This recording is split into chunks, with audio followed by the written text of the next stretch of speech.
Hi guys! Ayan, ang paborito nating pulburon. Ayan, salamat po sa nagpasalubong. Ito po yung durian candy. Ayan, share ko lang sa inyo.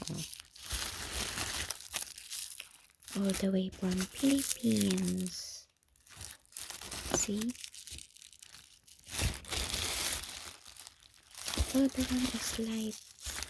Ito na po yung mga nakita namin sa Sharjah. At ito po ang durian candy.